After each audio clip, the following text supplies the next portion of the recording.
पकवान गली। ओहो, अब चलो भी भाई, कितनी देर हो गई है, मुझे बहुत भूख लगी है। चलो ना, लंच नहीं करना क्या तुम्हें? लंच? अभी कोई वक्त है लंच करने का? जरा टाइम तो देखो। अरे खाने के लिए ना भूख का होना जरूरी है, टाइम नहीं देखा जाता। और मुझे तो भाई बहुत जोरों से भूख लगी है, तो चलो ना लंच करते हैं। तुम्हें भूख कब नहीं लगी होती है? खाने के अलावा कुछ और सूझता भी है? भाई हम पकवान गली के किस्से कहानियाँ अपने श्रोताओं को सुनाते हैं, तो ऐसे में खाने पर फोकस तो रखना ही होगा ना। तुमसे ना बातों में कोई नहीं जीत सकता, और खाने के मामले में तो बिल्कुल भी नहीं। ये सब छोड़ो और बताओ कि आज लंच में क्या है? अरे वाह, इडली और सांबर। हाँ, और ना मैंने बनाया है, बहुत टेस्टी है। वो तो खाकर ही पता चलेगा। अरे वाह भाई, ये तो वाकई बहुत अच्छा है। क्यों नहीं होगा, मैंने जो बनाया है।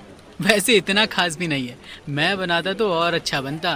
तो फिर लाओ, जरा वापस कर दो। किसने कहा था खाने के लिए? अरे अरे अरे, नाराज मत हो भाई, इतना बुरा भी नहीं है कि मैं खा ना सकूं। वैसे एक बात तो माननी पड़ेगी, भारत के हर हिस्से में पकवानों का अपना अलग ही स्वाद है। अभी सांबर को ही देख लो, दक्षिण भारत में खाने की थाली सांबर के बिना तो पूरी ही नहीं होती। वहाँ के लोगों ने सांबर बनाकर वाकई बहुत ही अच्छा काम किया है।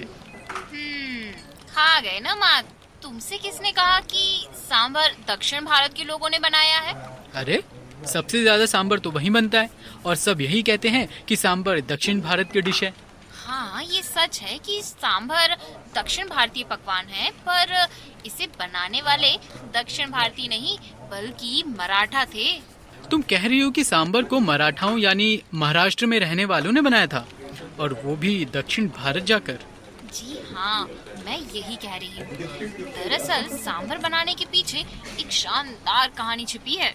अच्छा, तो फिर आज हमारे श्रोताओं को सांबर का किस्सा ही सुनाते हैं, क्यों?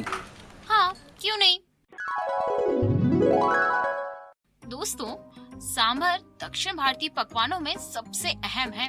डोसा, वड़ा, इडली और चावल सांभर के बिना कभी पूरे हुए हैं। लेकिन ये गलतफहमी है कि सांभर दक्षिण भारतीयों ने बनाया था। तो असल में सांबर बना कैसे? दोस्तों, आप शूरवीर योद्धा छत्रपति शिवाजी महाराज के बारे में तो जानते ही होंगे। वो सबसे कुशल मराठा शासक माने जाते थे। उनके ही बेटे का नाम था संभाजी महाराज। तो हुआ कुछ ऐसा कि एक बार संभाजी तमिलनाडु के थजावुर के शाहूजी महाराज से मिलने के लिए पहुँचे। शाहूजी और संभाजी दोनों ही बहुत अच्छे दोस्त थे, इसलिए उनका स्वागत भी जोर शोर से हुआ। उनके खाने के लिए भी खास तरह की व्यवस्था की गई थी। तो इसका मतलब यहीं पर पहली बार सांबर बना होगा, है ना? हाँ, बना तो यहीं पे था, लेकिन आगे तो सुनो। दोस्तों, थजावुर के महाराज शाहूजी के शाही किचन में उस दिन मराठी व्यंजन आमटी बनाने की तैयारी करवाई गई। खानसामों ने भी ऐसा ही किया। आमटी बनाने के लिए मूंग दाल का इस्तेमाल किया जाता है। वैसे इसका स्वाद भी कुछ खट्टा सा ही होता है। अब राजा का आदेश था, इसलिए खानसामों को ये पकवान तो बनाना ही था। लेकिन दिक्कत ये थी कि रसोई में मूंग दाल ही नहीं थी। तो फिर आमटी नहीं बनी? अरे बनी, पर आगे तो सुनो। इस बात की खबर संभाजी को हुई। अच्छा। तो वो शाही किचन में पहुंच गए। खानसामों को लगा आज तो उनकी शामत आ गई। लेकिन संभाजी ने सबको ये कहकर चौंका दिया कि आज नई तरह की आमटी बनेगी। उन्होंने खानसामों से मूंग दाल की जगह मटर और कुछ सब्जियां डालने के लिए कहा। खट्टापन लाने के लिए आमटी में कोकम मिलाया जाता है, लेकिन तमिलनाडु में तो कोकम भी नहीं मिलता, इसीलिए उसकी जगह पर इमली का इस्तेमाल हुआ। इसके बाद इस खास तरह से बने हुए पकवान को दरबार में परोसा गया। सभी मंत्री नए तरह की आमटी खाकर बहुत खुश हुए। लेकिन इसमें आमटी जैसा था क्या? ये तो बिल्कुल ही अलग तरह का पकवान था। हाँ, तभी तो इस पकवान को संभाजी के नाम पर सांभर नाम दिया गया। तो इस तरह सांभर पहली बार तमिलनाडु के शाही किचन में जरूर बना था, लेकिन इसे बनाया था एक मराठा शासक ने। इसीलिए सांभर तमिलनाडु और दूसरे दक्षिण भारतीय राज्यों के हर घर में बनाया जाता है।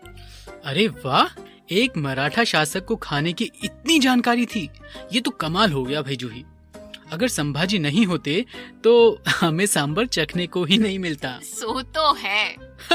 मैं तो सोच रहा हूँ कि अगर सांबर नहीं होता तो दक्षिण भारत में लोग चावल, इडली और डोसा खाते कैसे? वो तो अपने लिए ना कुछ इंतजाम कर ही लेते, लेकिन अभी मैं क्या खाऊं? क्योंकि जब तक मैं ये किस्सा सुना रही थी तुमने तो मेरा सारा खाना चट कर दिया। वो तो इसीलिए कि खाना बहुत टेस्टी था। वैसे अगली बार टिफिन में कोई स्वीट डिश लेकर आना जरूर। हाँ, क्यों? अगली बार तुम्हें मिठाइयों की कहानी सुननी है? अरे हाँ, क्यों नहीं। दोस्तों, अगली बार हम भारत की किसी मिठाई का किस्सा सुनेंगे। क्यों जूही, सही कहा ना मैंने? ठीक है दिनेश, लेकिन दोस्तों तब तक आप सभी हमको ये बताइए कि पकवान गली कार्यक्रम कैसा लग रहा है और क्या आप इस कार्यक्रम को अपने दोस्तों के साथ शेयर कर रहे हैं? बिल्कुल। अपनी प्रतिक्रिया देने के लिए दोस्तों फोन में दबाएं नंबर 3 बटन। अगर कार्यक्रम को पसंद कर रहे हैं तो लाइक का बटन दबाना ना भूलिएगा। और हाँ, इस कार्यक्रम को अपने सोशल मीडिया अकाउंट पर भी जरूर शेयर करें। धन्यवाद।